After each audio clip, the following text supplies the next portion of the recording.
Huh? I just put it out. So we're Okay. live right now. Yeah. And I just tweeted it out. Let me tweet a little more. I was gonna tweet for my account too. Let me see. Oh, I can tweet it out too once you give me the URL. You want me to? How do you want me to send you the URL? Right here. Maybe through Private either way. Okay, got it. Okay, there you go. That's the URL. Okay, let me tweet it out and Telegram it out, and so maybe people will join us. Yes. So how are you? How's Russia going? So far, so good.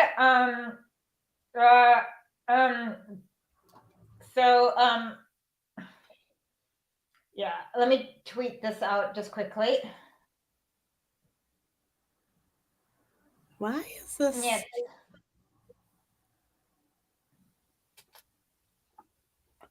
What's going on with your historic? Why is historically not coming up for me on Twitter? Hold on. Don't worry. I'll tweet it out.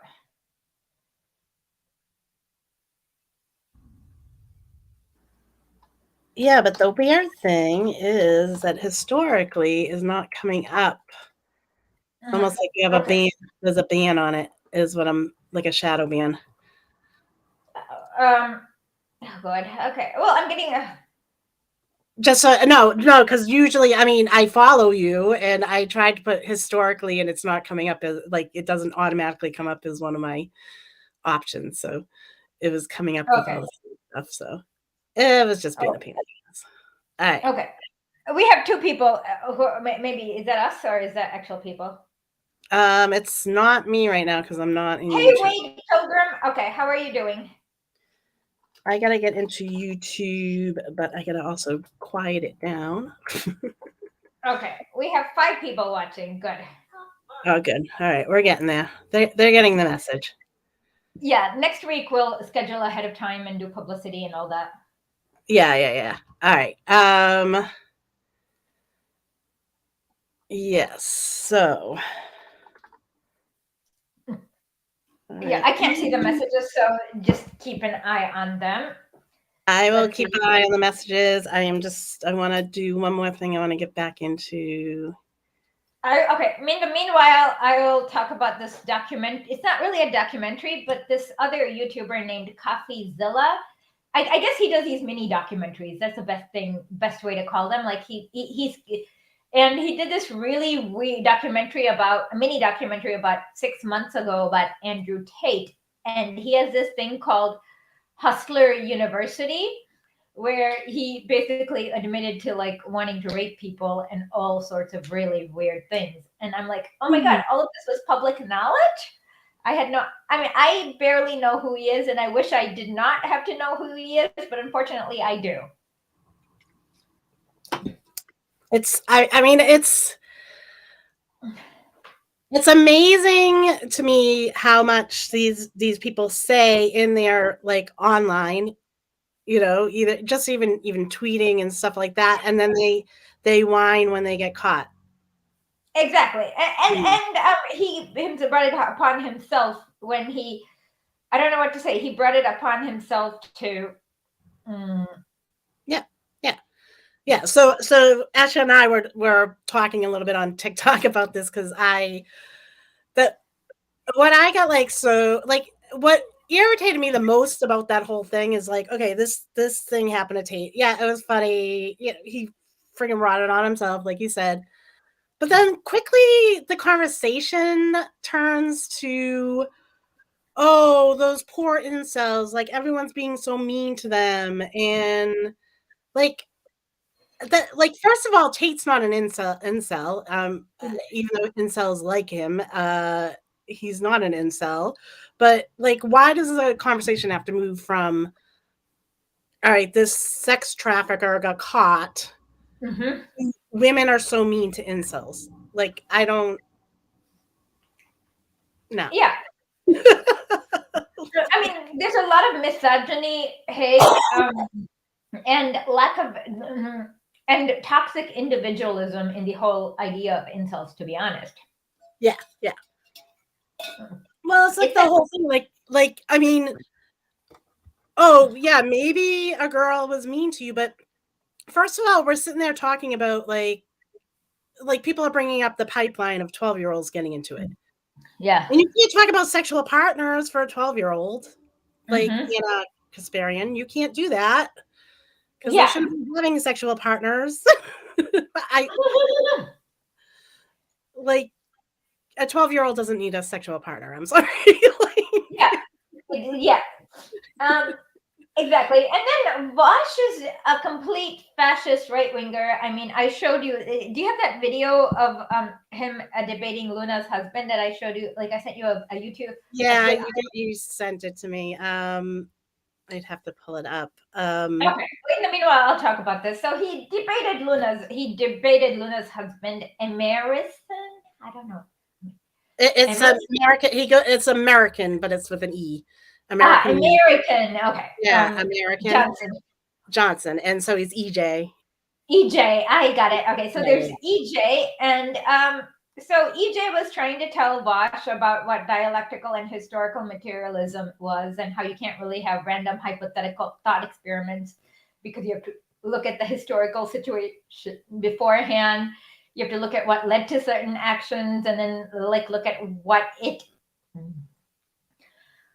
were the effect of those actions, which he explained really well. And Vosh thought it was some kind of gotcha, and he was trying to give him some hypotheticals.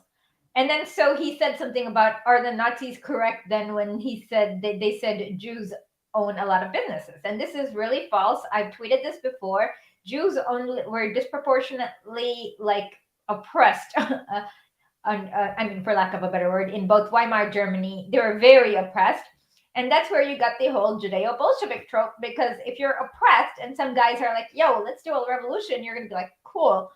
So, yeah, there were, so you can't really have it both ways. But then Vosh said something like that Jews owned controlled a disproportionate amount of banks, which is the most anti-Semitic, ridiculous, horrible thing to even contemplate, let alone say it out loud. I mean, and of course,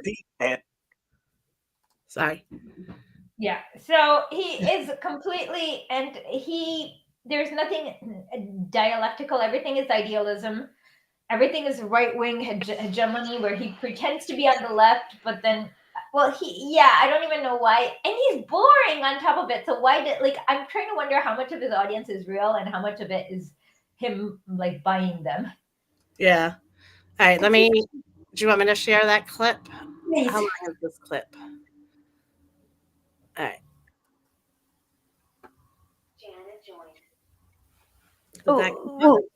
No, not this one.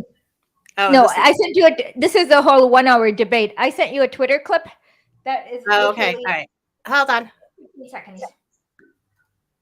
Let me grab that. Yeah, this is I'm not gonna watch this whole 1 hour debate. It's just nonsense. That's what I was wondering. Hold on. I have. Okay. In the meanwhile, I'll see if I can read comments. Hi, everybody. Oh, my dad is here. Hi, Dad. Hi, Dad. All right, this is probably it. Okay. Sorry. Okay. No worries. Forward this over. Mm-hmm. All right. Let me grab it.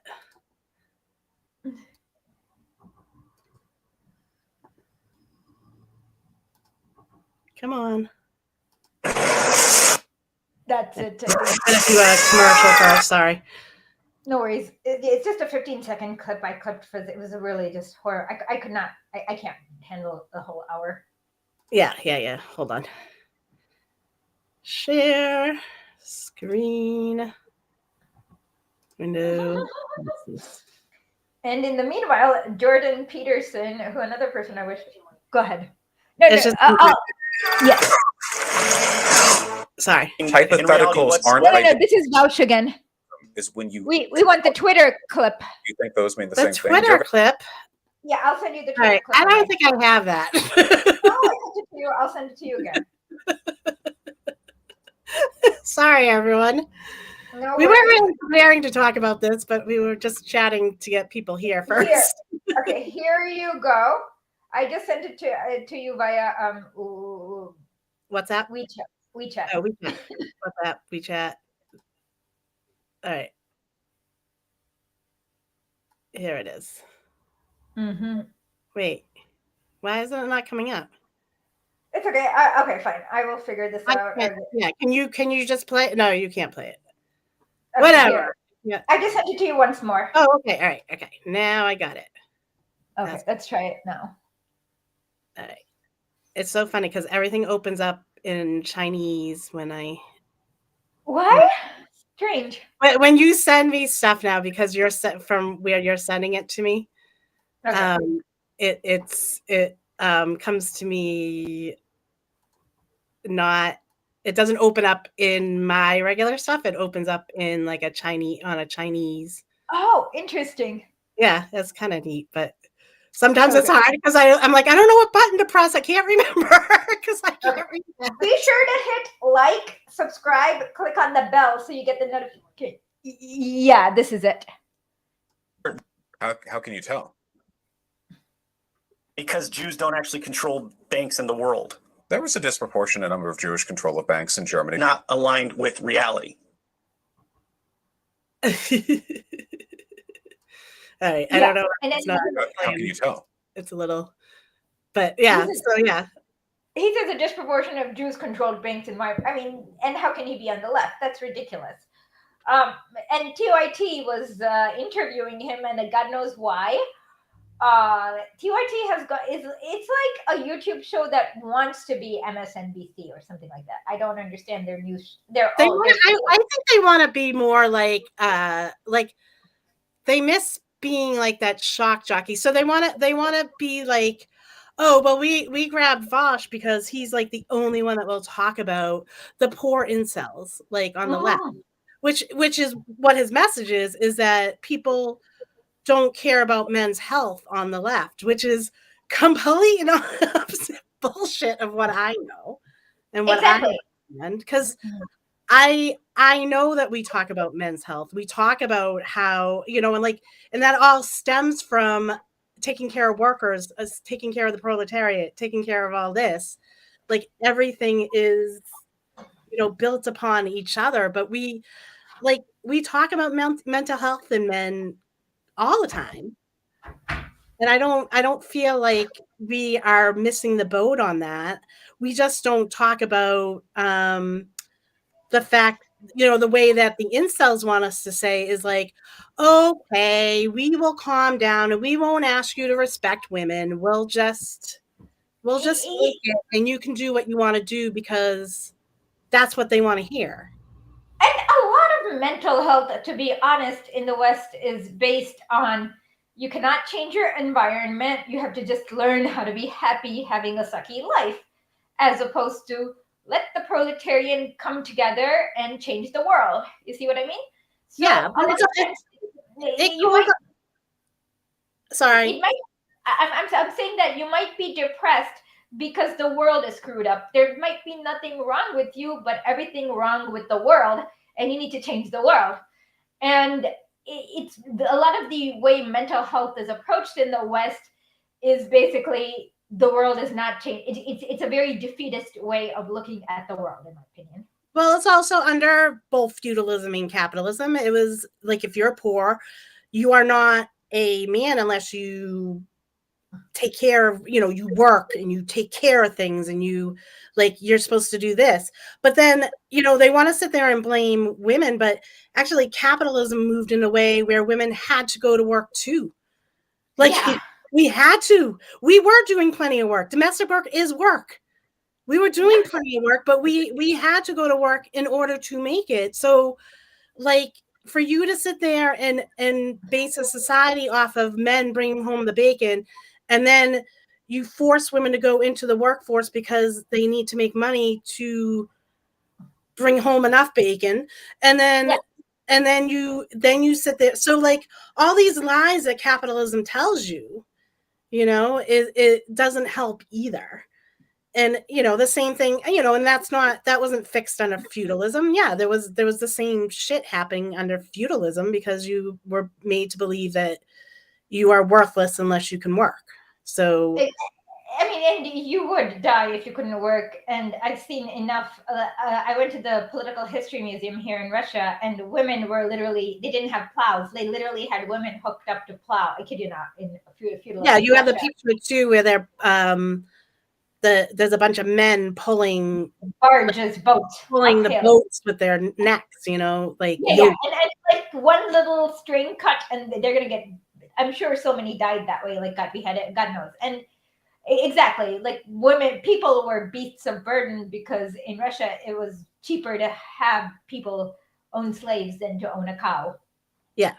So I mean, like, to be honest, if you're gonna, if Vosh and Anna want to have an honest conversation on why there might be this, incel thing going on, and why there's, a loneliness that went from 3% in men in 1990 to 15% in 2020, and why that jumped so high.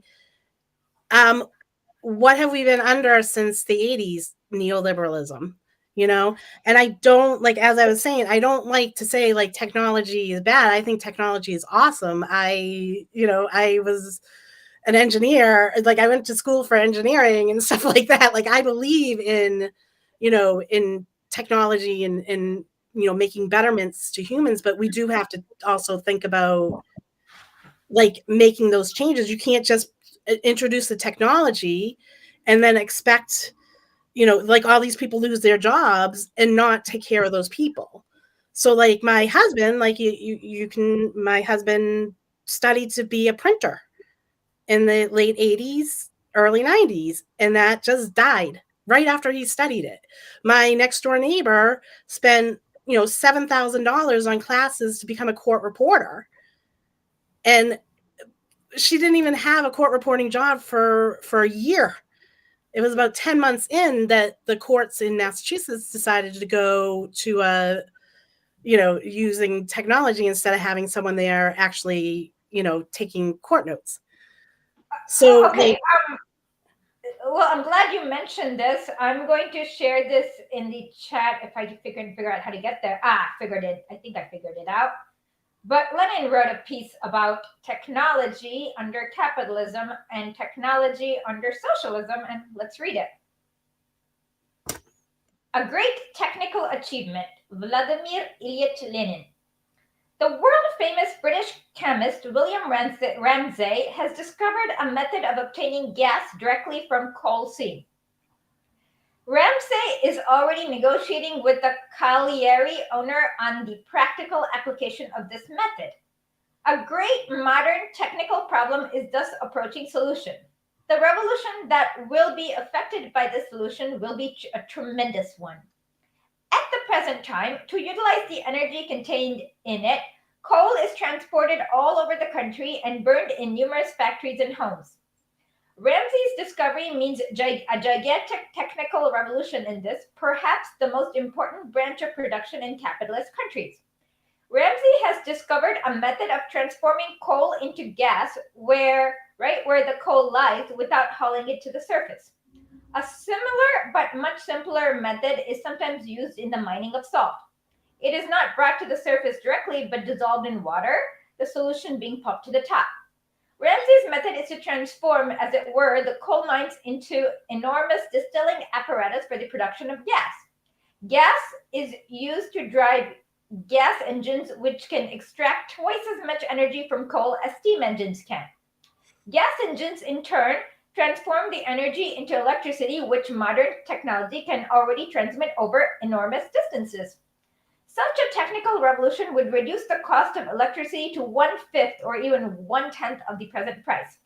An enormous amount of human labor now spent in extracting and distributing coal would be saved.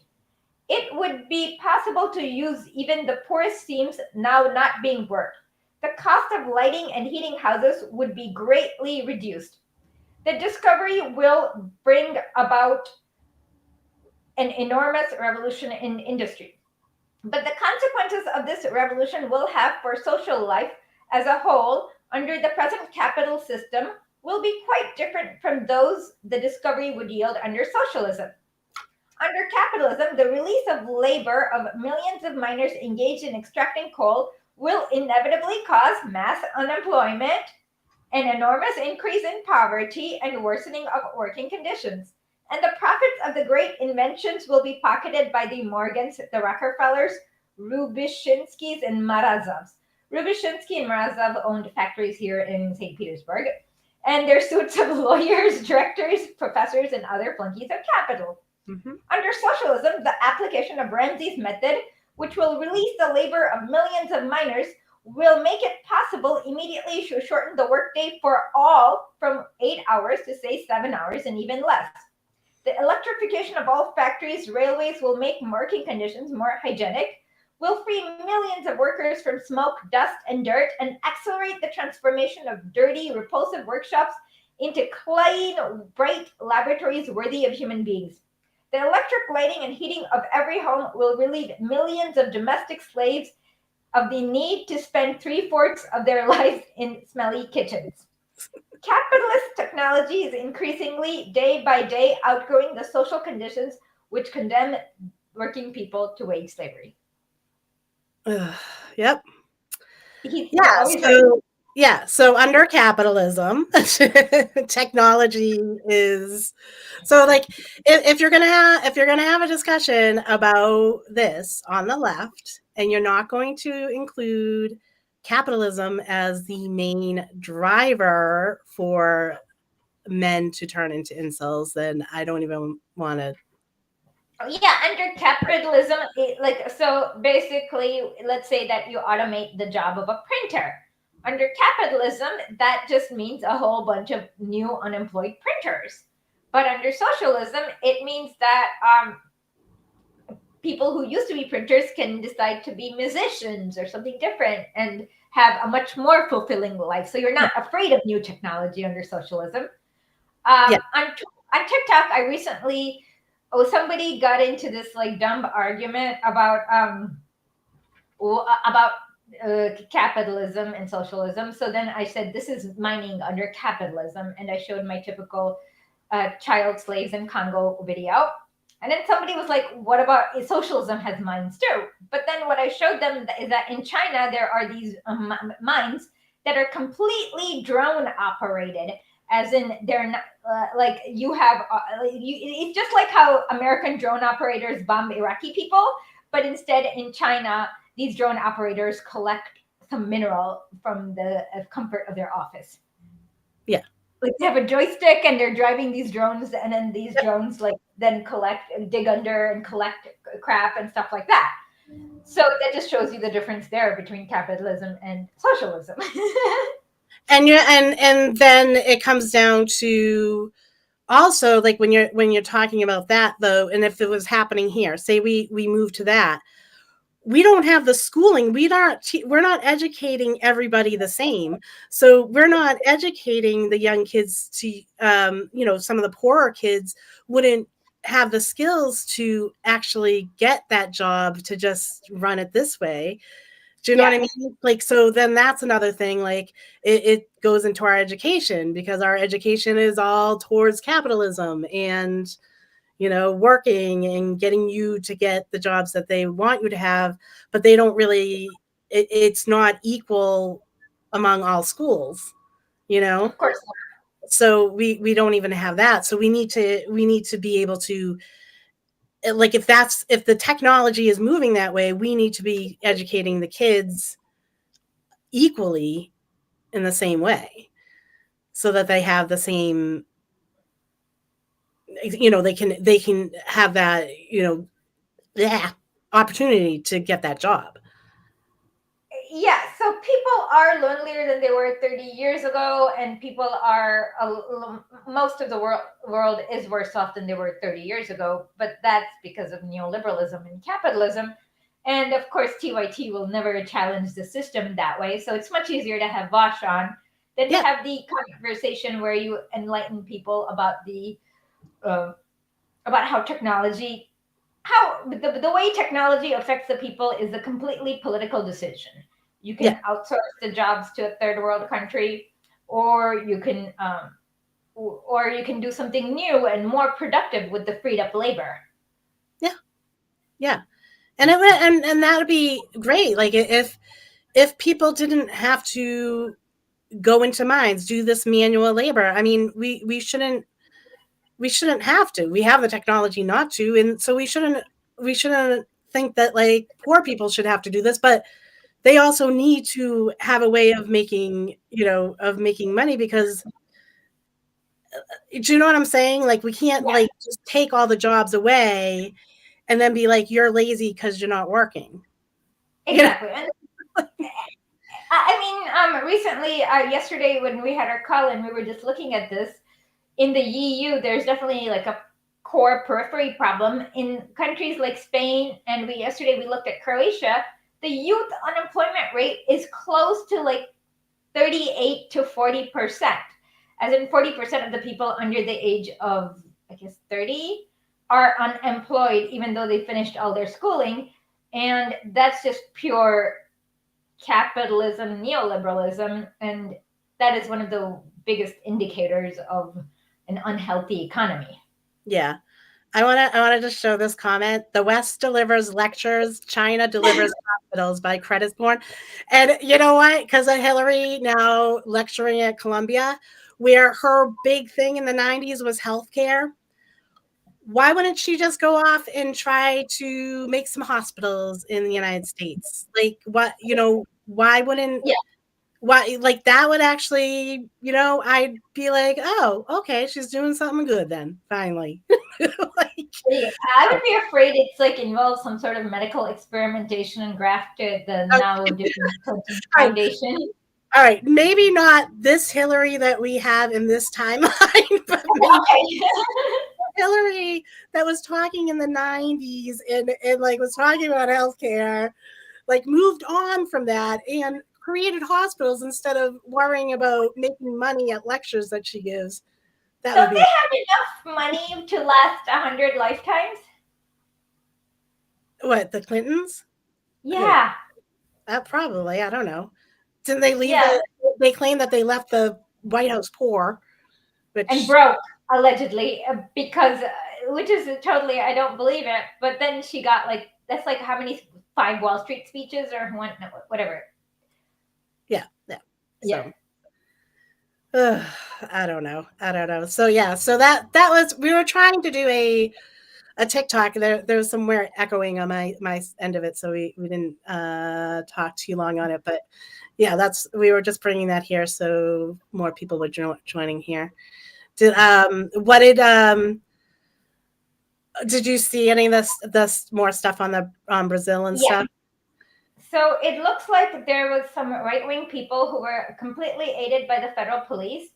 The former head of the Brazilian version of their FBI was in Florida, clearly not colluding with anyone in the US or the CIA to try to do a coup or whatever. But the worst thing is these like dumb comparisons to January 6th. Except the thing is that the US is not going to coup itself. The US definitely exists to coup Brazil. So, and I was really annoyed by how liberals are so obsessed with like the stupid spectacle on January 6th that they can't see past that. Yeah. And then it looks like Lula ordered the arrest of every police officer who was involved in this. 150 people got arrested. So it was pretty soon you're going to hear rumors about Lula's authoritarian bend or some nonsense about that. Oh yeah. There was so they had taken the Constitution that was from the 80s, in 81 it was written or something, and they had it outside and one of them is holding it up. I don't know what they did with it. But right in front of it, someone's holding a flag of Israel.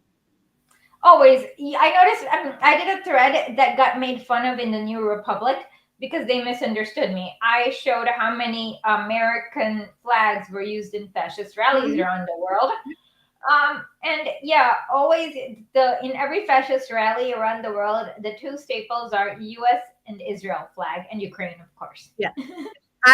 Well that's what I had last year when Ukraine first started happening. And that first day, that initial day, everything you were seeing was in English, English, English, English, English, and I questioned that. And some people on the left got mad at me for questioning, like, why wouldn't they? No, if it's Why a would they? people's thing, if the people are rising up or the people are upset, it's going to be in their language. It's not going Yeah. to be in English. You might see one or two, whatever. Yeah, okay. There's This is for international cameras. It's not for your neighbor. yeah. If it's there and it's in English, or if they're using Israel flag, an American flag, or now a Ukraine flag, it's I mean, it's right there. They're blatantly telling you, like, who's kind of driving this is Exactly. what Like the entire Hong Kong rioters, they had so many U.S. flags. I mean, and obviously the U.S. met with them and paid them like it was like a pyramid scheme where they paid the Top Gun like $50, and then they gave him like commission for every random dude he brings to the protests and stuff like that. So yeah, and yeah. a lot of times I wonder if that's where Russiagate comes from, because people like Hillary Clinton are not used to organic support, but they are used to doing color revolutions. So when they saw organic support for Bernie Sanders and a little bit of organic support for Trump, the first thing came to their mind is a color revolution, because they have such low opinion of the people that they cannot imagine the people. Well, because it's their that's their tactics. So their tactics, they always believe their tactics are being used against them. Exactly, it's like 100% projection, and they're unable to believe it. And that's why Hillary Clinton accused Vladimir Putin of funding Greenpeace. It's like, why is he going to waste? It's like just crazy stuff without evidence, of course. Yeah. So anyhow, do we want to do any reading on let's get started on where we left off in left-wing communism and infantile disorder, but I just forgot where. Oh, okay. So we're starting with we finished No Compromises, so we're on left-wing communism in Great Britain. Okay, give me 1 second. Okay. Okay. Okay. Can we just take a quick tea break, as in for me to turn on the kettle before I start? Sure. I don't know.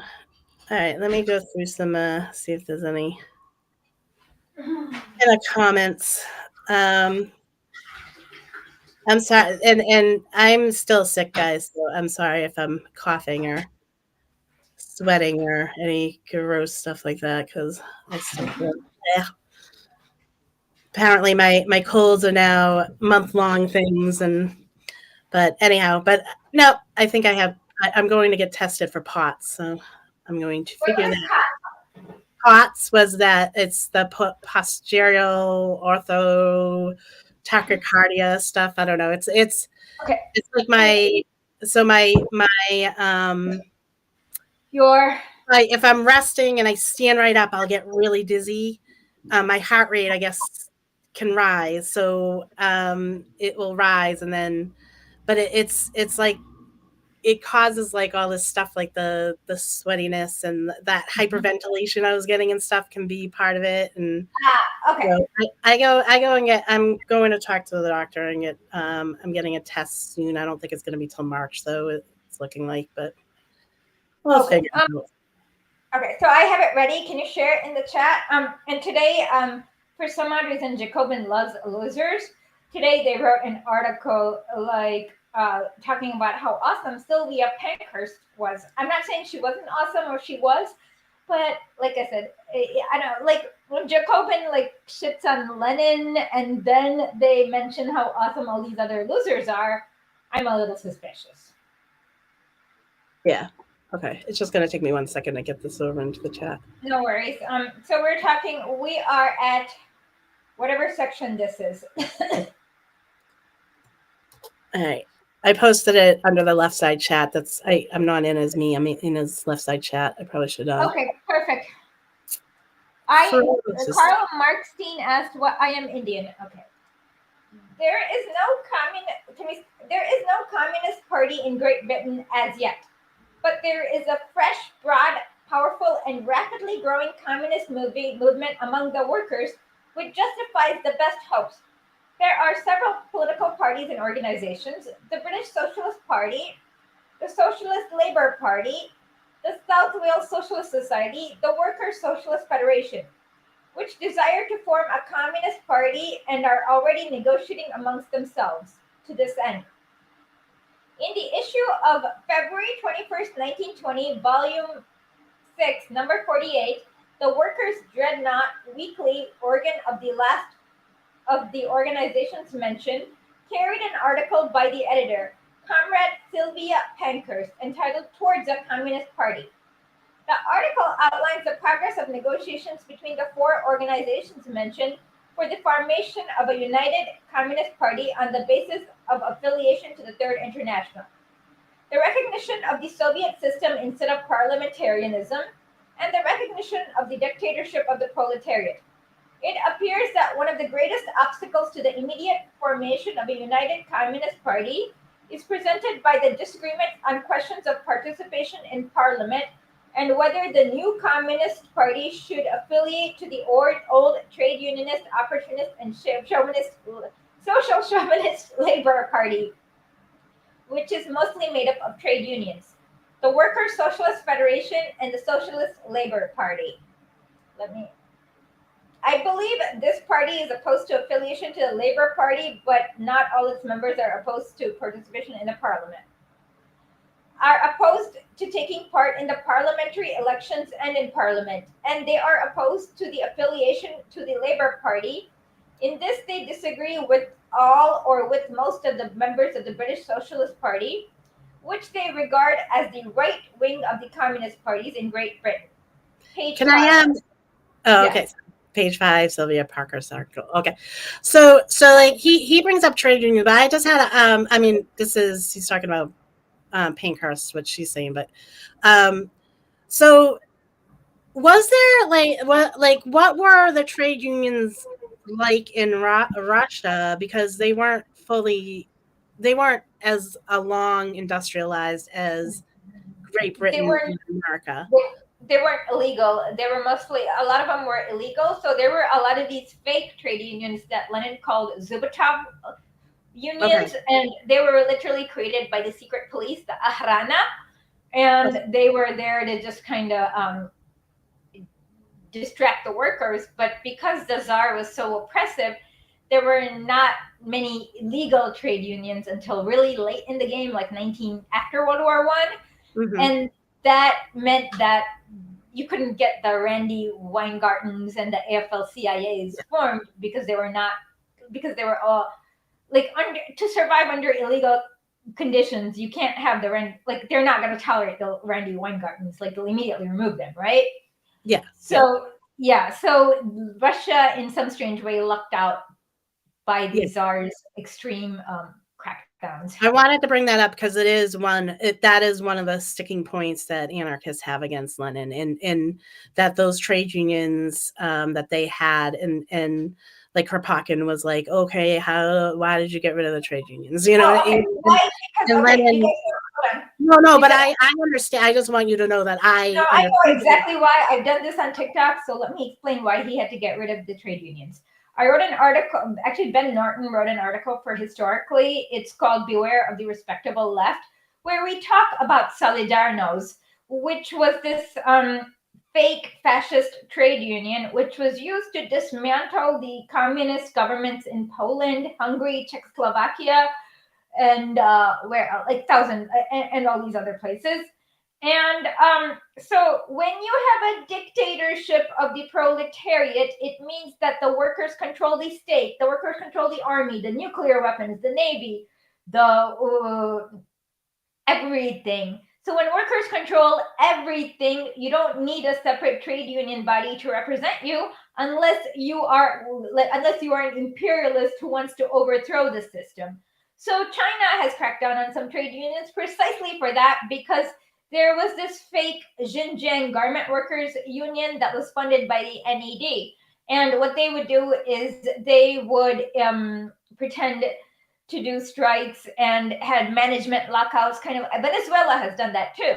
So all of them have realized that when you have a workers' state and you allow trade unions are more right-wing than the workers' state. So what you have is just a big door for imperialists to come and do coups, and you don't need to do that.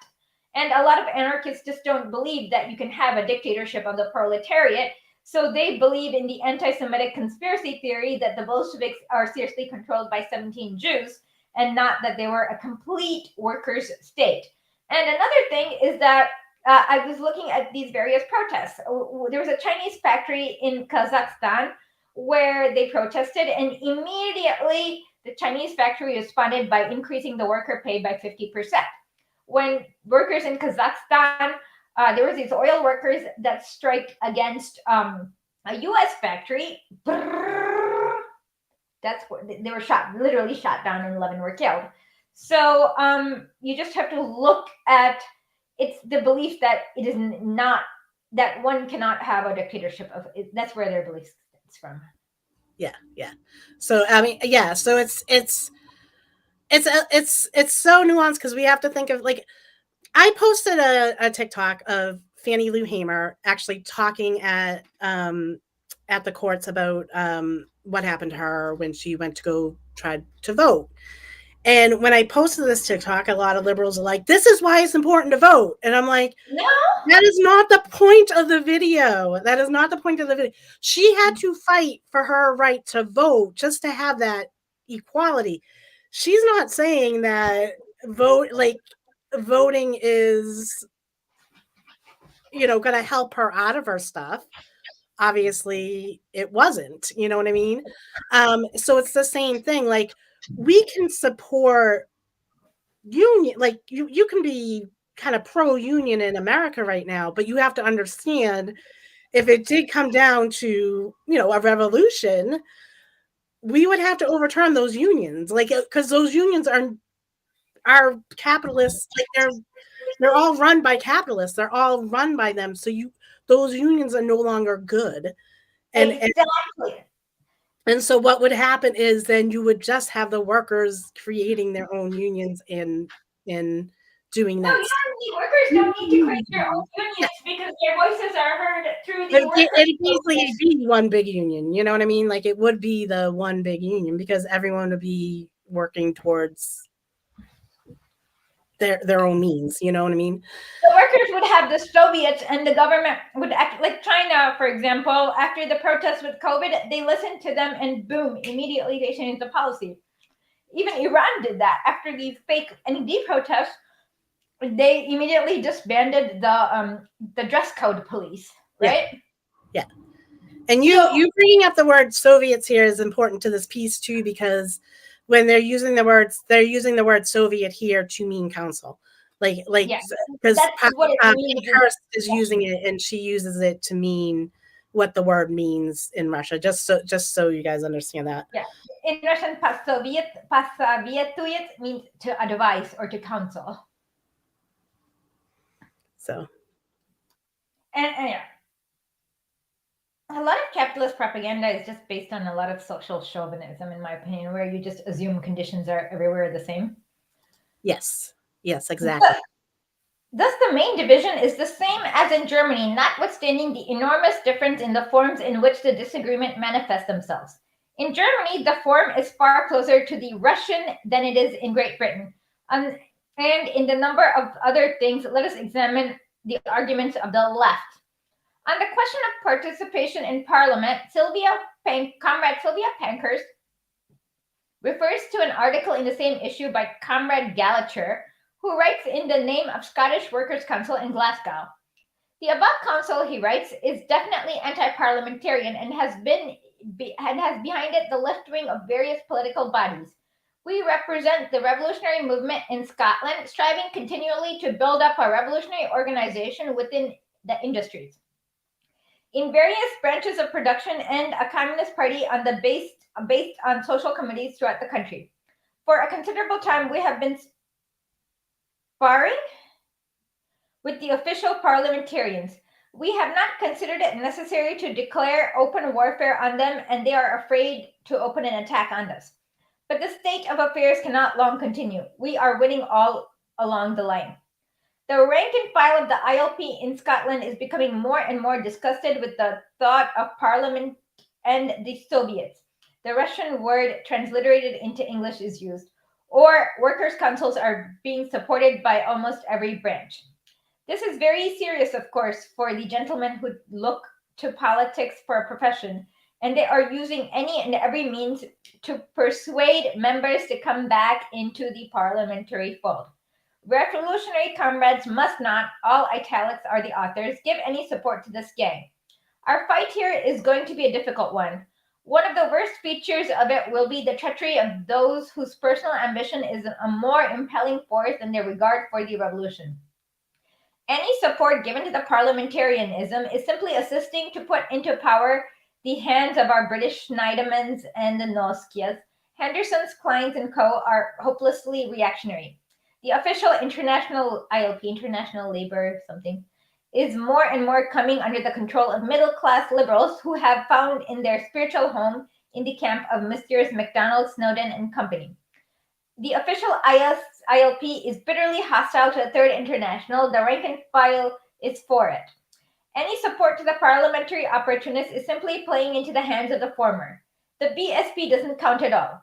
What is wanted here is a sound revolutionary industrial organization and a communist party working along clear, well-defined scientific lines. If our comrades can assist us in building these, we will take their help gladly. If they cannot, for God's sake, let them keep out altogether, lest they betray the revolution by lending their support to the reactionaries who are so eagerlessly clamoring for parliamentary honors. The query mark is the authors, and who are so anxious to prove that they can rule as effectively as the boss class politicians themselves.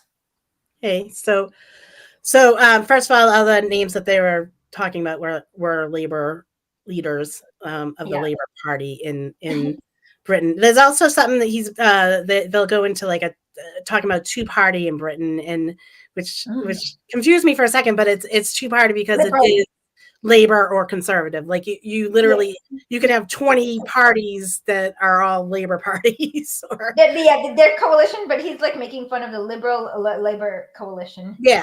So and then what was the other thing I wanted to say on this one? There was something. There was something someone brought up. Someone Yipper asked about worker co-ops as opposed to unions, and I think that would fall under the same thing. Like if we're a dictatorship of the proletariat, we don't necessarily need co-ops. Well, you could have co-ops. DPRK has lots of co-ops, but co-ops themselves don't create. Okay. Yeah, like Mondragon had almost slave labor, and they were created under Franco. Mussolini loved co-ops. So under co-ops, you get the same exact property relations where you get the early adopters who end up like owning a large percentage. And so co-ops themselves are not a be-all, end-all. They can be used inside of a socialist system. They can be very good. Like Huawei is a co-op.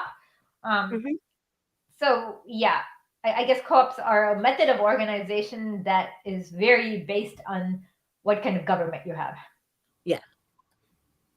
But they themselves cannot fight capitalism or lead to anything socialist because, like I said, Mussolini wouldn't love so many co-ops. In my opinion, this letter to the editor expresses excellently the temper and point of view of the young communists or the rank-and-file workers who are only just beginning to accept communism. This temper is highly gratifying and valuable. We must learn to appreciate and support it, for in its absence, it would be hopeless to expect the victory of the proletariat in revolution in Great Britain, or in any other country for that matter. People who can give expression to this temper of the masses are able to evoke such a temper, which are often dormant, unconscious, and latent among the masses, should be appreciated and given every assistance. At the same time, we must tell them openly and frankly that a state of mind is by itself insufficient for leadership of the masses in a great revolutionary struggle. I like that. Yeah, no matter how much well-intentioned the potential, yeah. And that the cause of the revolution may well be harmed by certain errors that the people who are most devoted to the cause of the revolution are about to commit or are committing. Comrade Gallagher's letter undoubtedly reveals the rudiments of all the mistakes that are being made by the German left communists and were made by the Russian left Bolsheviks in 1908 and 1918. The writer of the letter is full of a noble and working class hatred for the bourgeoisie class politician, a hatred understood and shared, however, not only by proletarians, but by all working people, by kleinen Leuten, to use the German, by the little people, kleine Leuten, to use the German expression. In a representative of the oppressed and exploited masses, this hatred is truly the beginning of all wisdom, the basis of any socialist and communist movement and of its success. The writer, however, has apparently lost sight of the fact that politics is a science and an art that does not fall from the skies or come gratis, and that if you want to overcome the bourgeoisie, the proletariat must train its own proletarian class politicians, and of a kind in no inferior way to the bourgeoisie politicians. And this is why in every bourgeoisie system, every time you get like one or two quote unquote decent politicians, once they go to Washington or London, they end up being kind of useless because they're not trained to withstand the system. I have to hit unmute, Jen. I can't hear you. I just said, yeah, I agreed with you. Okay. I was looking at some, I was looking at some comments. Okay. The writer of the letter fully realizes the only worker Soviet, not parliament, can be the instrument of enabling the proletariat to achieve its aims. Those who have failed to understand this are, of course, out reactionaries, even if they are most highly educated people, most experienced politicians, most sincere socialists, most erudite Marxists, and most honest citizens and fathers of families. But the writer of the letter does not even ask. It does not occur to him to ask whether it's possible to bring about the Soviets' victory over the parliament without getting pro-Soviet politicians into parliament, without disintegrating parliamentarism from within, without working within parliaments for the success of the Soviets in their forthcoming task of dispersing the parliament. Yet the writer of the letter expresses the absolute correct idea that the Communist Party in Britain must act on scientific principles. Science demands first that the experience of other countries be taken into account, especially if these other countries, which are also capitalist, are undergoing or recently have undergone a very similar experience. Second, it demands that the account be taken of all the forces, groups, parties, classes, and masses operating in a given country. And also that policy should not be determined only by the desires and views, but by a degree of class consciousness and militancy of one group or party alone. Yeah, so he's basically reinforcing like every country's different. So we can look at other countries and see what worked there, what didn't work there, what, all this stuff, but we have to take into account what's happening in that, what level of industrialization you're at, what level of capitalism, where you fall on are you the imperialist or are you the imperialized? Yeah. I guess so. Yeah. Exactly. Be sure to hit like and also hit subscribe, and feel free to send us super chats. Okay. Yes. If you can. I don't know if we've enabled it. It is true that the Hendersons and the Kleinses and the McDonalds and the Snowdens are hopelessly reactionary. It is equally true that they would want to assume power, though they would prefer a coalition with the bourgeoisie, and that they want to rule along the old bourgeoisie lines, and that when they are in power, they will certainly behave like the Schneidermans and the Noskis. All that is true, but it does not follow that to support them means treachery to the revolution. What does follow is that in the interest of the working class revolutionaries should give these gentlemen a certain amount of parliamentary support. He says a certain amount, not critical. To explain this idea, I shall take two contemporary politicians' political documents. The speech delivered by Prime Minister Lloyd George on March 18, 1920, as reported in the Manchester Guardian of March 19, 1920, and the arguments of a left communist, Comrade Sylvia Pankhurst, in the article mentioned above. In this speech, Lloyd George entered into a polemic with Asquith, who has been especially invited to this meeting but declined to attend, and with those liberals who want not a coalition with the Conservatives, but a closer relations with the Labour Party. The above-quoted letter, Comrade Gallacher also points to the fact that liberals are joining the Independent Labour Party. Lloyd George argued that the coalition, and a close coalition at that between Liberal and the Conservatives was essential, otherwise there might be a victory for the Labour Party, which Lloyd George prefers to call socialist, and which is working for the common ownership of the means of production. It is known as communism in France, the leader of the British bourgeoisie said, putting it popularly for his audience. Liberal MPs who probably never knew it before. In Germany, it was called socialism, and in Russia, it is called Bolshevism, he went on to say. To liberals, this is unacceptable on principle, Lloyd George explained, because they stand in principle for private property. Civilization is in jeopardy, the speaker declared, and consequently, liberals and conservatives must unite. If you go to the agricultural areas, said Lloyd George, I agree you have the old party divisions as strong as ever. They are removed from the danger. It does not walk in their lanes. When they see it, they will be as strong as some of these industrial constituencies are now. 4/5 of this country is industrial and commercial. Hardly 1/5 is agricultural.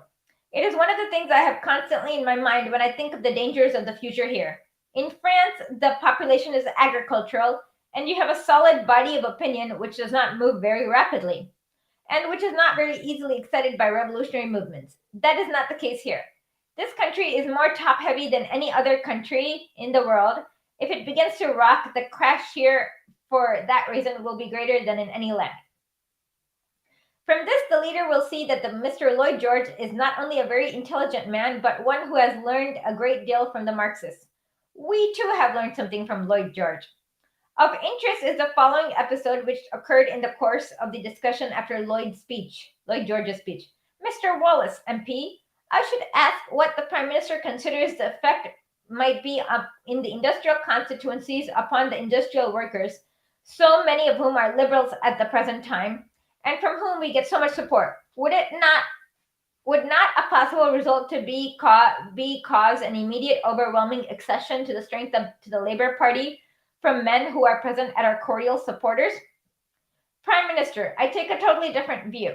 The fact that liberals are fighting amongst themselves undoubtedly drives a very considerable number of liberals to despair to the Labour Party. When you have a considerable body of liberal, very able men whose business it is to discredit the government, the result is undoubtedly to bring a good accession of public sentiment to the Labour Party.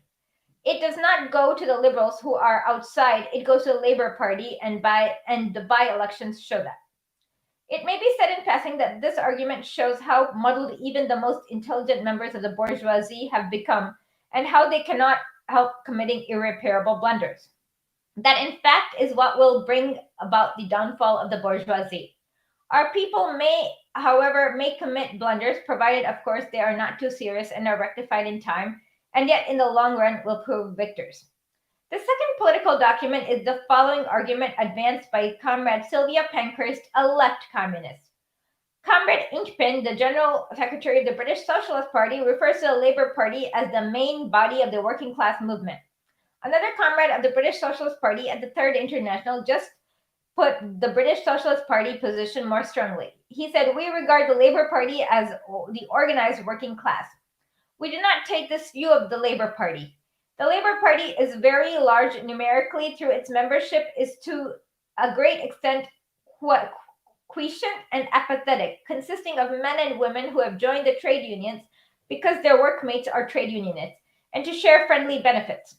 But we recognize that a great size of the Labour Party is also due to the fact that it is the creation of a school of thought beyond which the majority of British working class has not yet emerged. Though great changes are at work in the mind of the people, which will presently alter his state of affairs.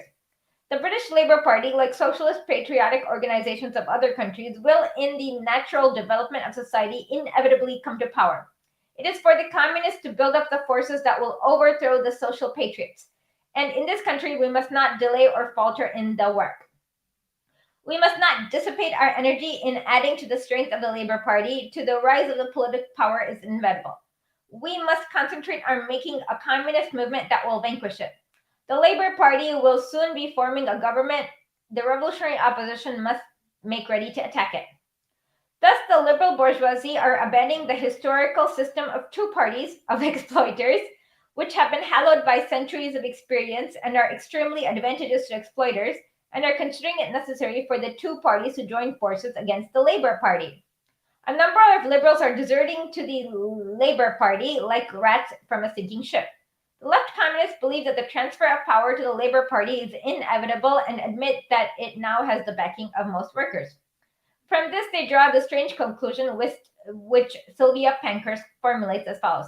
The Communist Party must not compromise. The Communist Party must keep its doctrine pure and its independence of reformism inviolate. Its mission is to lead the way without stopping and turning by the direct road to the communist revolution. On the contrary, the fact that most British workers will follow the lead of the British Kerenskys or the Schneidermans have not yet had experience of a government composed of these people. An experience which was necessary in Russia and Germany as to secure the mass transition of workers to communism.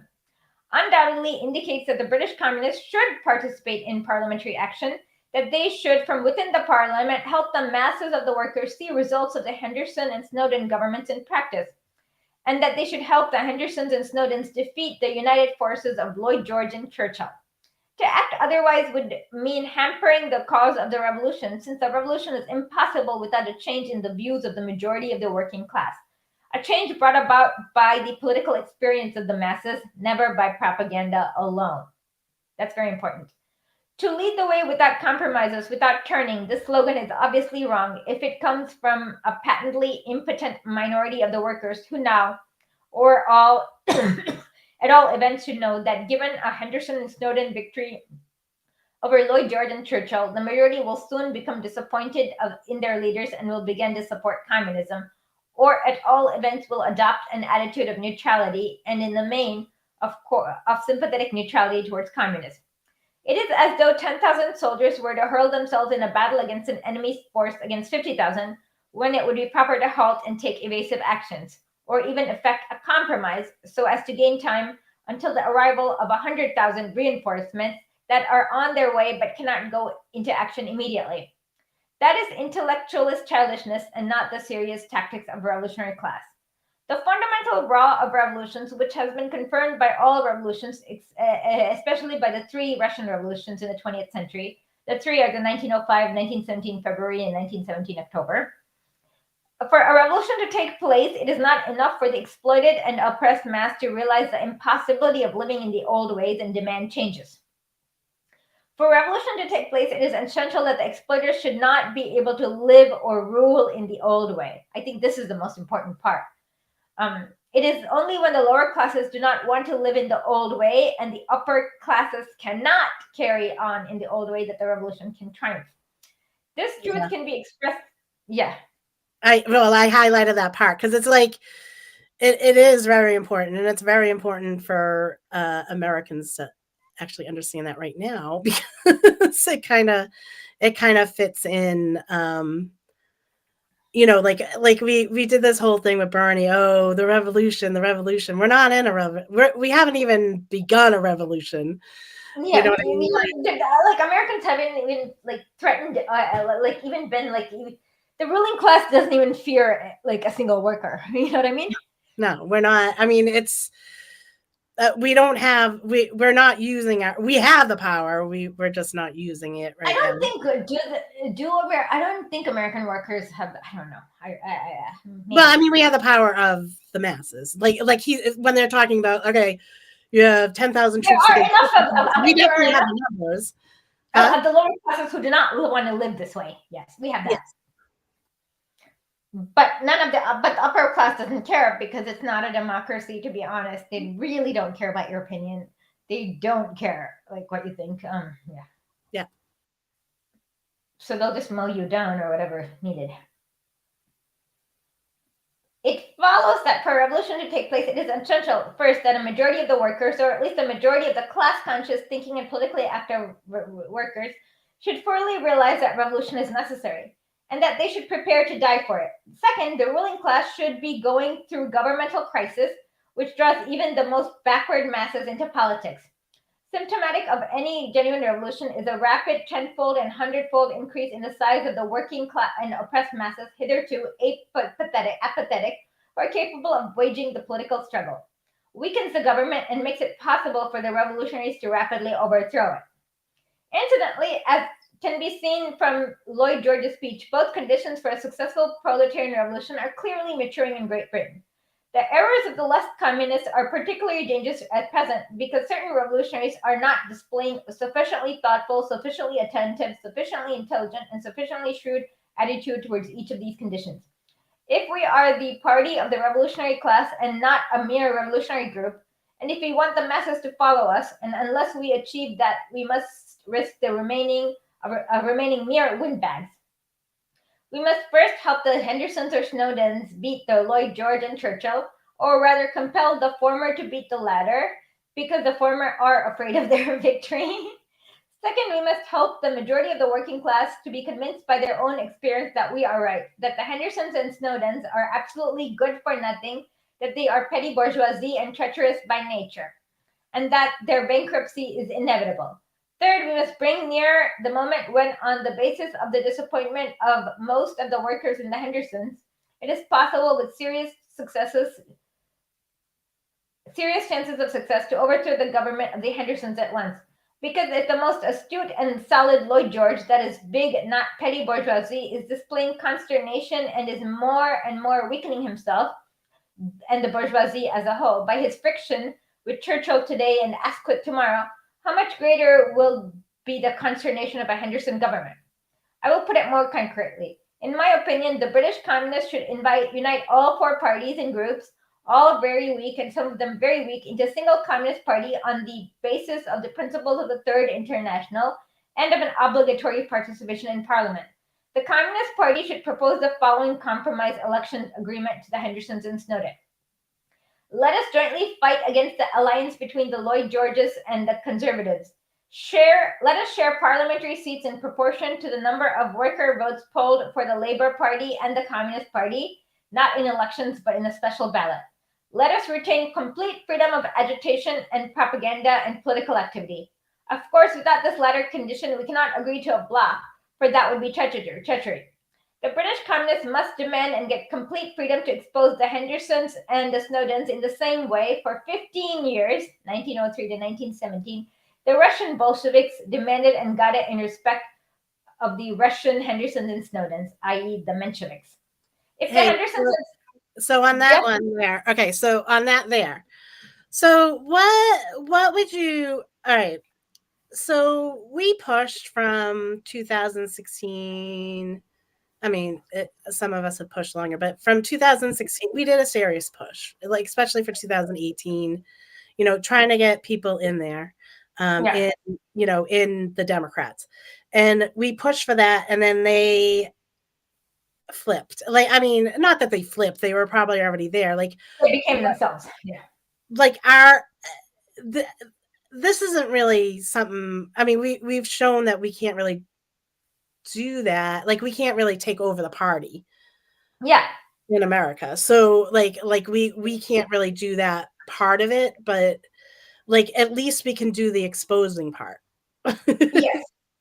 And that's what we all should be doing, is exposing. All right, see, look, you said that you yeah, I mean, even every single member of the squad has voted multiple times to like fund weapons to Ukraine. AOC once like gave this passionate speech on behalf of Free Tibet. Those are and then she met with Bolivian fascists. So in foreign policy, in fact, the only dissenting voice is that guy from Kentucky, was Massey? Yeah. Yeah, you'd be surprised at how many foreign policy votes just go like 430x to 0 or 1. And that one is never a member of the squad. It's always Thomas Massey, for whatever twisted reason he has. But at least he does it.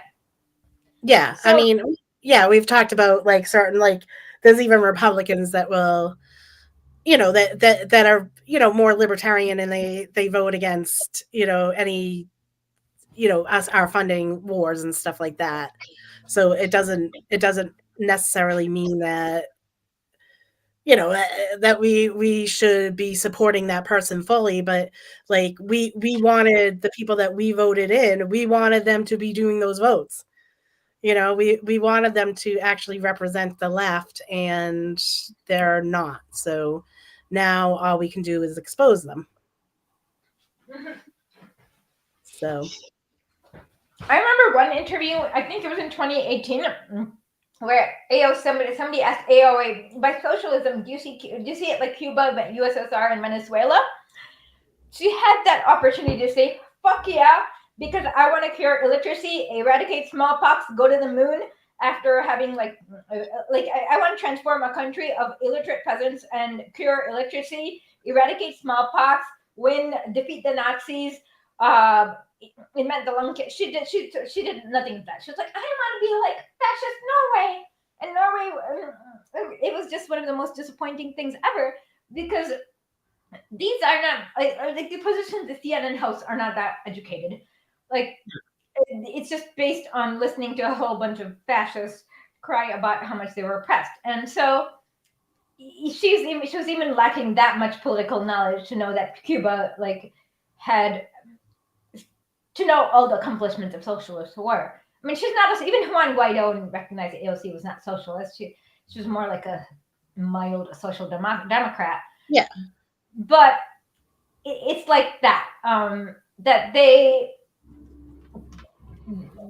are like it. So that just goes back to which then when you look at her foreign policy votes, or all of the squads, they're just horrible. They just all capitulate. So when you have 430 people voting, it's not like those bills will fail so they can pretend to vote no, right? Yeah, sorry, my computer was. Yeah, I don't understand. Why are they voting 430 something? Why don't they 435? When there's they can just all 4 no votes is just gonna make you look good, but it's just symbolic at that point. They can pretend it's not like their vote's gonna change anything. They can just pretend. Well, it's the same thing as the same idea of force the vote. If you can't understand that exposing people by using force the vote, the ones that are in there that use Medicare for all to get in there, but no longer really support it. Mm-hmm. So you have something like that. So why not 20 of you vote against funding Ukraine? Why do you have to be this unity block in the Democrats? Why is that a good thing? I don't think that's a good thing. I think that you should be representing the people that voted you in there, or the people that supported you, and yeah. Mm-hmm. So yeah, I mean, and it was not that hard to see all the Nazi tattoos for everyone in Ukraine. So it's you can totally not support them. You know what I mean? Yeah, I mean, not even just that. The way that they were spoken about in mainstream media in America, in the liberal mainstream media in America, how they were talking about for 8 years, they were saying there's a Nazi problem, there's this, there's that. And nope, they're still good with, oh no, there's no, I'm sorry, you don't go from having a Nazi problem to doing nothing about it to all of a sudden there's not a Nazi problem. Exactly. And even seeing in CNN having all the head of the IDAR come with his Waffen SS, you can't have a Ukrainian troops without seeing a Waffen SS symbol. I'm sorry. No, it's yeah, it's more than 9 out of 10. But I'm gonna say if 1 out of 10, you're seeing a Nazi symbol in any imagery, which it's even more than that. Yeah. They don't even hide it well, or they don't even these Western media people don't even have the knowledge to catch that before they post it, or anything like that. Or why are you posting it? Are you posting it because you're told that you have to talk positively on this and you exactly that you're not? I don't know why it happens all the time, but for some reason, almost it's got to be at least a third of the imaging that comes out. There is some sort of Nazi imagery. There's a very, like I said, I have seen very few imagery without seeing a Nazi symbol somewhere. Well, so often. And they'll do it when they're purposely trying to not show it. So, yeah, like when they were saying that Azov was changing their symbol, but notice that Azov has not changed their symbol because they still use that symbol. Yeah. But, they say that. So then they had all these pictures there, and you couldn't really find any Nazi stuff in there. Yeah. Okay. So when they're trying to show you, they'll come up with images then. But then they seem to forget and then just keep showing you images with people with Nazi. Yeah, well, like there's enough people with Hitler tattoos there. That's just, come on. And then the thing is that what doesn't register to most Americans is the devastation. Like I have a whole bunch of school letters. So when I went to Lugansk, it was a form of therapy where school children got to write a letter to anyone who they want, and I took all the letters they wrote to the President of the United States because the teacher said I could. And there are so many young children saying, "Dear President, please stop selling weapons because the bombs killed my brother or my mommy, or I used to have parents, but then I don't have any parents anymore." And the devastation that what people don't realize is that the war did not start in 2022. It started in 2014 when the Ukrainian army attacked Lugansk and Donetsk. And yeah, like it's like this doesn't even register inside the minds of most people in America. Well, I remember one of the first conversations I got in, and I mean, I knew a little bit about it because you would talk about it, and so I wasn't really immersed in it though. Like I didn't go and look into it, but I knew somewhat what was happening there. And one person said to me, like coming back, well, how dare you not be for the Ukrainians since 14,000 of them died? And I'm just like, dude, do you know? Do you know what you're talking about? Like, do you know who you're talking about when they say 14,000 of them died? Like, they were other people living in Donetsk and Lugansk. Mm-hmm. And that number is an underestimate, in my opinion. It's much higher. Yeah, they were Russian speaking. Those are the people that died. And so, like, they were attacked. You don't care about it. Yeah, if you're supporting the people that killed them, then you can't use those people against me. Like it's kind of like victims of communism. Yeah, they count the communists killed by the Nazis before the Red Army came to save them. Yes. And it was like, what? That doesn't even make sense. I forgot. Where are we? Oh, at the end of the Mensheviks, and then it starts with the Hendersons and the Snowdens. I will put it. No. Okay. If the Hendersons and the Snowdens accept the bloc on these terms, it shall be a gainers because the number of parliamentary seats is of no importance to us. We are not for the seats. We shall yield on this point. Whilst the Hendersons and especially their new friends or their new masters, the Liberals who have joined the new Independent Labour Party, are most eager to get seats. We shall be gainers because we shall carry our agitation amongst the masses at a time when Lloyd George himself has incensed them. We shall not only be helping the Labour Party to establish its government sooner, but also be helping the masses sooner to understand the communist propaganda that we shall carry on against the Hendersons without reticence or omissions. If the Hendersons and Snowdens reject a bloc with us on these terms, we shall still gain more, for we shall have once shown the masses, note that even the purely Menshevik and rank-and-file opportunists in the Independent Labour Party, the rank-and-file, are in favor of the Soviets, that the Hendersons prefer their close relations with the capitalists to the unity of all workers. We shall immediately gain in the eyes of the masses who, particularly after the brilliant and highly correct and highly useful to communism explanations given by Lord George, will be sympathetic to the idea of uniting all workers against the Lloyd George Conservative Alliance. We shall immediately, because we shall have demonstrated to the masses that the Hendersons and Snowdens are afraid to beat Lloyd George and are afraid to assume power alone, that they are striving to secure the secret support of Lloyd George, who's openly extending a hand to the conservatives against the Labour Party. It shall be noted in Russia after the revolution of February 1917, old style, as in the dates were the Julian calendar, the Bolsheviks' propaganda against the Mensheviks and the Socialist Revolution, i.e. the Russian Hendersons and Snowdens, derive benefits precisely from this kind of from the circumstance of this kind. We said to the Mensheviks and the social revolutionaries, assume full powers without the bourgeoisie because you have a majority in the Soviets. And we just overthrew that. And at the first All Russia Congress of the Soviets in June of 1917, the Bolsheviks had only 13% of the votes.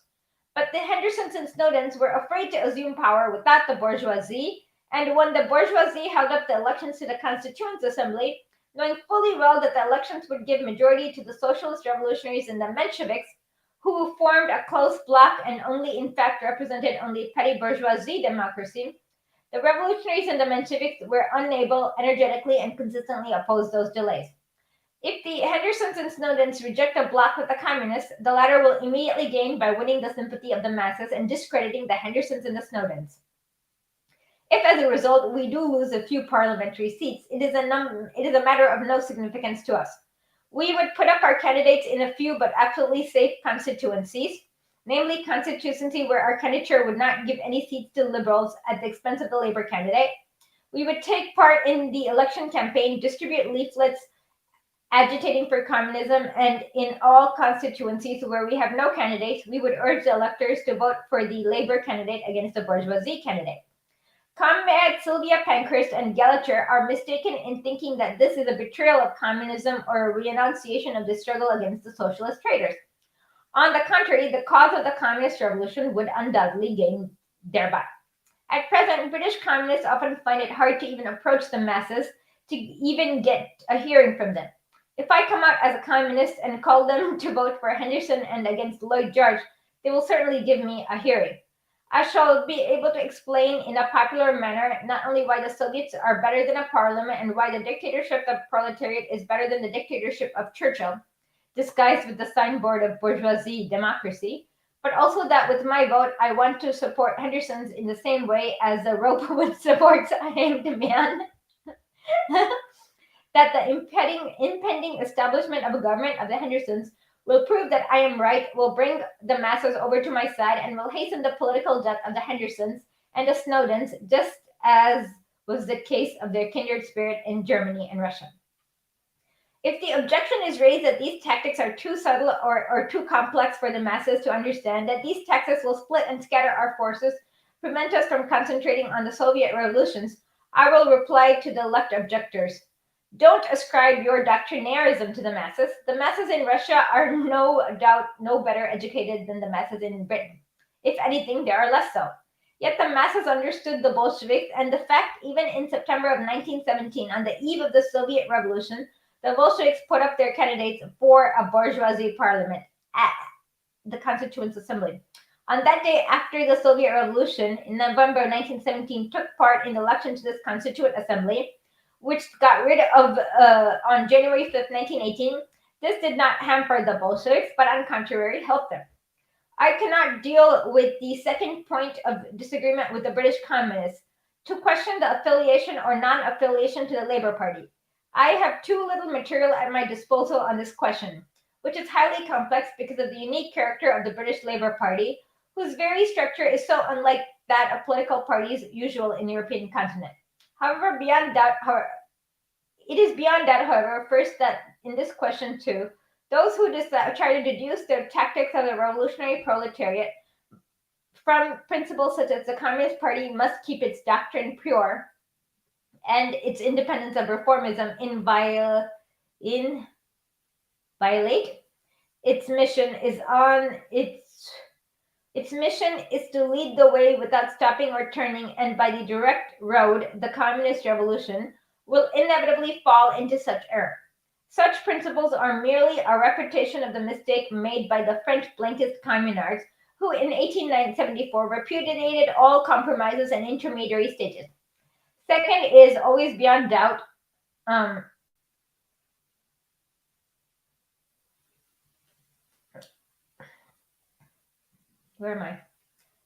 that in this question too, as always, the task consists in learning to apply the general and basic principle of communism to specific relations between classes and parties, to the specific features in the objective development towards communism, which are different in each country and which we must be able to discover, study, and predict.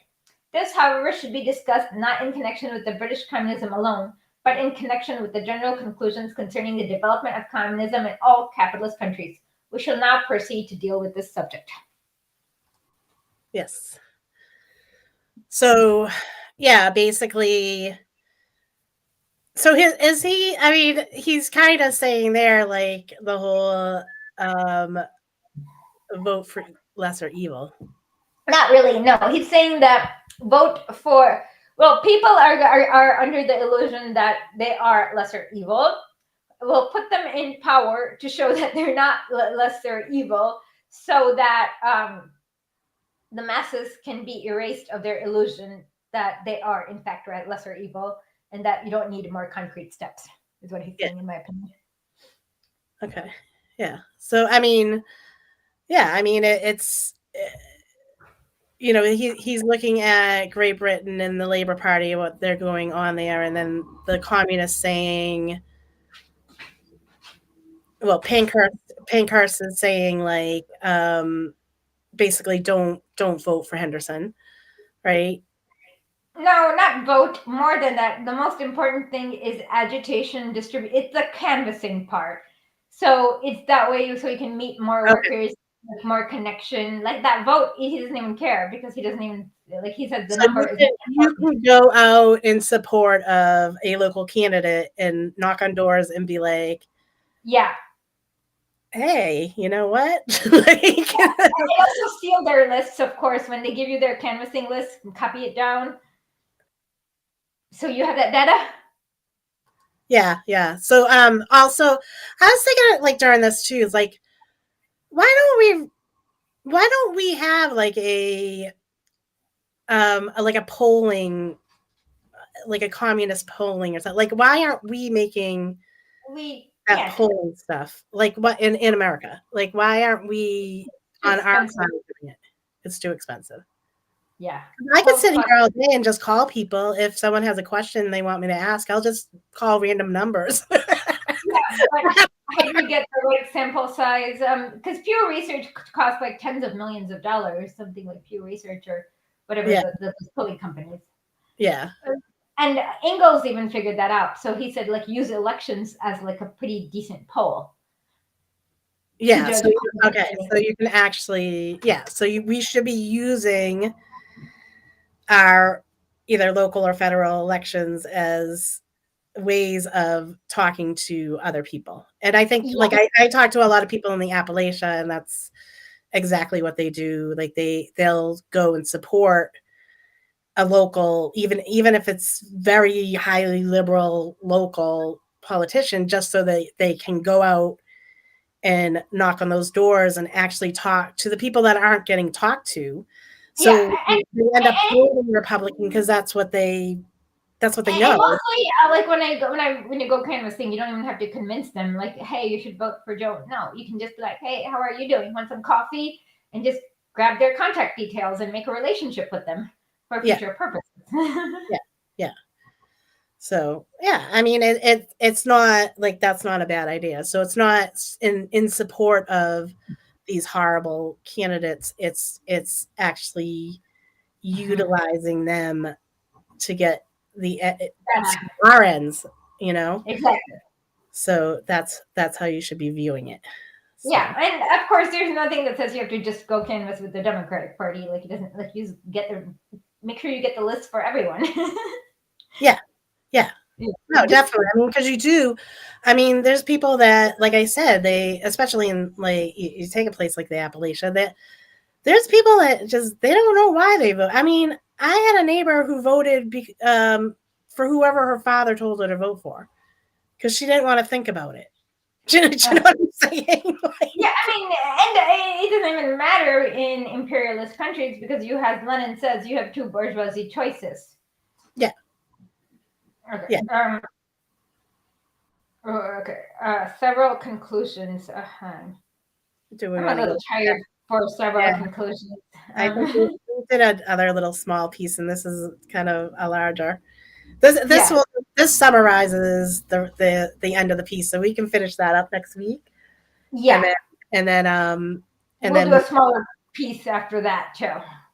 do a couple of smaller pieces, and then we have we had a plan that we'll get it back into after that, right? Yeah, we have proletarian revolution and the renegade Kautsky, while Yeah. we discredit Chomsky, who rejects everything Marxist. I mean, he even pretended to be like, oh, dialectical materialism is so complicated. Like he was trying to say that if it's like too complicated for him to understand, it's a word salad. And I'm like, wait a minute. If you can't understand something illiterate peasants had no problem understanding, you're not worth listening to. Yeah. So, and then we're gonna, all right, so there's a couple of other housekeeping stuff. We're changing the name. Yep. Our new name is going to be Lit with Lenin, because we can't really get to late nights these days. Can I show everyone what Yes. Please do. Please All do.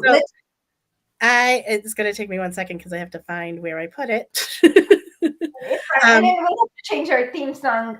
No, we're going to keep the song the same. We're just going to change our logo on the theme song. Yeah, we'll have to change the logo, and I'll have to redo an intro for that. But let me see where I had. Let me see if I have. Of course, I don't have it. Like, oh, that's the wrong one.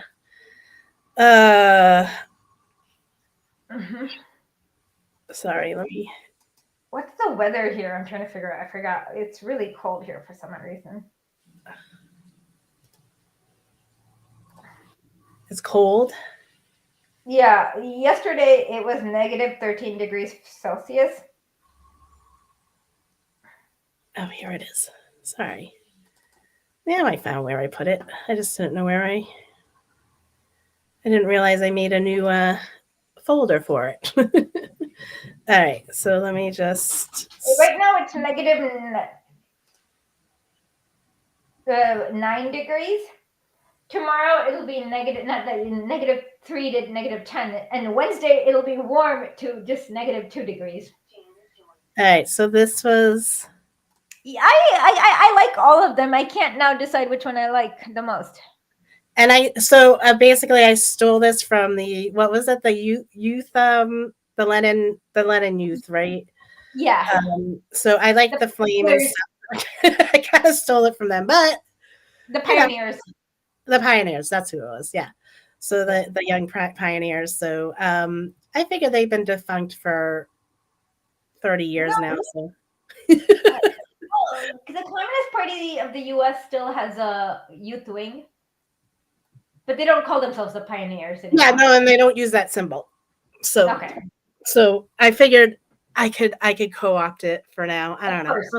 But yeah, so we're gonna do that, and then I don't know. Do you want to do Monday mornings? Do you want to do Monday mornings? No, Monday. I can do morning. We'll do it any week, anytime. We just need to figure out. How about you guys comment below about what day of the week will work best? Yeah, like it'll be probably around the same time because we have to like keep it to when both Ashley and I can do it. We could probably do it a little later if we had to. Yeah, we can do it a little later. We can do it between 4 p.m. and midnight my time, because that's about. Eastern Standard Time, that is what 10 10 8 o'clock in the morning till about midnight would be 2 p.m. in the afternoon. Yeah, something like that. So we want to go we probably want to keep it with like 10 a.m. Eastern Standard Time or 12 a.m. Eastern Standard Time. So we'd have a couple hours. That would be late for you if we did. Sure. We can do it. No, I said 12 p.m. Eastern Standard, not 12 a.m. Eastern Standard Time, because that's 12 p.m. Eastern Standard. Yes, 12 p.m. Eastern Standard Time would be 8 o'clock for you. So that would end at exactly. That would be great. So yeah, just kind of let us know. Okay. Yeah, comment below. The latter is better. The later is better. All right. So if we do it'd be noon Eastern Standard Time. No. Okay. So that would. So then that's not keeping Esha up till, all hours of the night, and then because you got once you do one of these things, you gotta kind of come down from it. You don't go right to bed. It's just like work. You can't just go right to bed. Exactly. You have to turn off all your equipment and get rid of it so that you don't fall the next time you're in the kitchen, and so on and so forth. So let's try Monday at noon and see how that goes, and then we'll next week decide day of the week if that. Okay, let's do that.